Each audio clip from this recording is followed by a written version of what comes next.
Hello বন্ধুরা, আমার এটা দেখছো, ইনি হচ্ছেন আমার মামার বাড়ির মামা। তো আমাদের মামাবাড়ির নিয়ম আছে যে মামাবাড়ির বংশে যে জীবিত থাকবে মামা, যিনি বড় হবেন, তিনি প্রথমে সানের ধারের পুকুরে ওখানে বাজি ফাটাবে, তবে চাঁচরে বাজি পুড়বে। একটা সময় আমার দাদুও যখন বড় ছিল, তার আগের বড় যারা ছিল তারা মারা গেছেন, তো দাদু যখন ছিল তখন দাদুও করেছে, আমরা সাথে তখন গেছিও। তো এখন যাওয়ার সময় হয়ে ওঠে না, তাই যাওয়া হয় না। তো এক বছর যাবো, আবার ইচ্ছা আছে। তো দেখো শয়লার বাজি কেমন ফাটানো হয় আমাদের মামার বাড়িতে।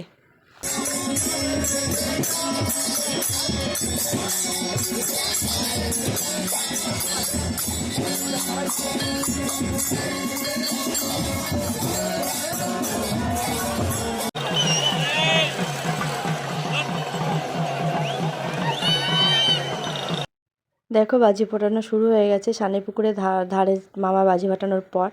তো এইটা হচ্ছে কদম গাছ, এটা প্রথমে পুড়বে, দিয়ে একের পর এক দেখছো সামনে বাঁশ দিয়ে সব খাটানো আছে, এগুলো সব একের পর এক পুড়তে থাকবে।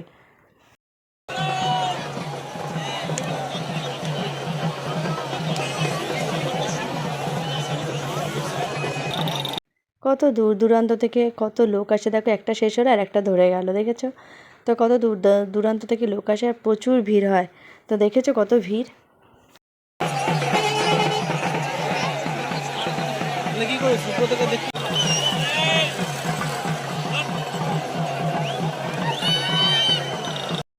তো আমাদের বাড়িতে রাধাকান্ত আছে, সেই জন্যই হয়।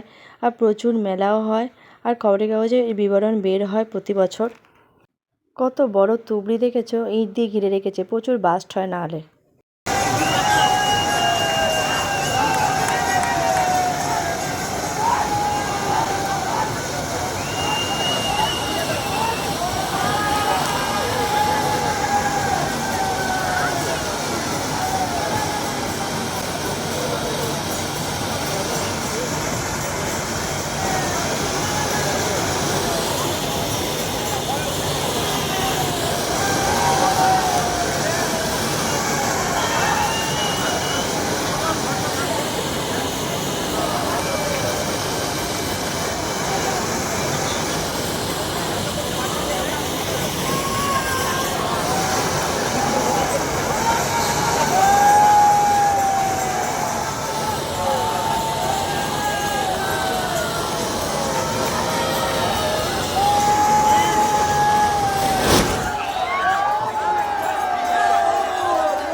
আর দেখো এখানে দোলের দিন ভোরবেলা 4:30-5টা থেকে তুবড়ি পড়ানো শুরু হয়।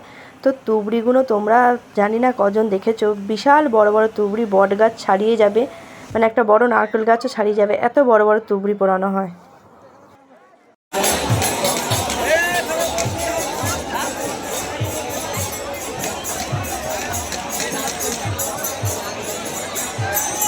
তো দেখো রাধাকান্তকেও এখানে ঘোরানো হচ্ছে, যে মন্দিরটা প্রদক্ষিণ করানো হচ্ছে রাধাকান্তকে, তা সেই মন্দিরেই রাধাকান্তকে রাখা হয় আবির দেওয়ার জন্য। আর পাশে যে হলুদ রঙের মন্দিরটা দেখছো, এইটা হচ্ছে আমাদের রাধাকান্তের অরিজিনাল মন্দির। তো আর এই পাশে এই মন্দির, এর পাশেও আর একটা মন্দির আছে, মোট 3টে মন্দির আছে রাধাকান্তর। তো এইখানে আবির দেওয়া হয় আর এখানে প্রদক্ষিণ হচ্ছে রাধাকান্ত। তো দেখো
এত আবির খেলা হয় যে ধোঁয়ায় ধোঁয়া হয়ে গেছে।